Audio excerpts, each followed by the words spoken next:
জামায়াতে ইসলামী নেতৃত্বাধীন জোটে আসন বণ্টন নিয়ে সমঝোতার ঘোষণা এলেও বাস্তবে টানাপোড়েন কাটেনি।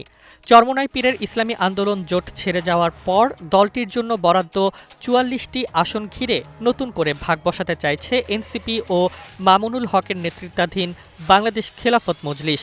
ফলে সমঝোতার পরও জোটের ভেতরে অস্বস্তি ও দর কষাকষি আরও জটিল আকার নিয়েছে।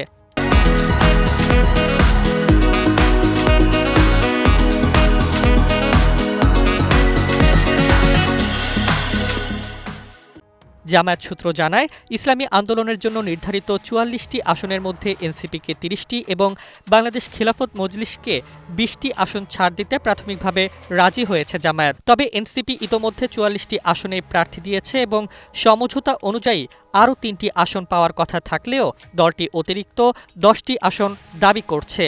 এনসিপির নির্বাচন পরিচালনা কমিটির সদস্য মনিরা শারমিন জানিয়েছেন, আসন সংখ্যা বাড়ানোর বিষয়ে আলোচনা চলছে এবং চূড়ান্ত সিদ্ধান্ত পরে জানানো হবে।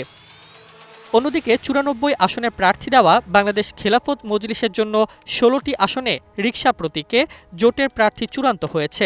সমঝোতা অনুযায়ী আরও ২টি আসন ছাড় দেওয়ার কথা থাকলেও দলটি এখন ৫টি অতিরিক্ত আসনে প্রতিদ্বন্দ্বিতা করতে আগ্রহী। দলটির যুগ্ম মহাসচিব আতাউল্লাহ আমিন বলেন, ইসলামী আন্দোলন জোটে থাকাকালে ২০ আসনে প্রার্থী দেওয়ার সমঝোতা হয়েছিল। এখন সেই দল সরে যাওয়ায় খালি হওয়া আসনের একটি অংশ বাংলাদেশ খেলাফত মজলিসের পাওয়া উচিত। আসন বণ্টন ঘিরে এই অচলাবস্থার পেছনে রয়েছে জোট সম্প্রসারণ। গত ডিসেম্বরের শেষ সপ্তাহে এনসিপি, এলডিপি সহ নতুন দল যুক্ত হওয়ায় পুরনো শরিকদের ভাগ কমে যায়। এতে সবচেয়ে বেশি ক্ষুব্ধ হয় ইসলামী আন্দোলন, যারা পছন্দের আসন না পেয়ে শেষ পর্যন্ত জোট ছাড়ে। ১০ দলের সমন্বয়ক ও জামায়াতের সহকারী সেক্রেটারি জেনারেল হামিদুর রহমান আজাদ জানিয়েছেন, শনি বা রোববারের মধ্যেই চূড়ান্তভাবে ঠিক হবে কোন দল কত আসনে নির্বাচন করবে।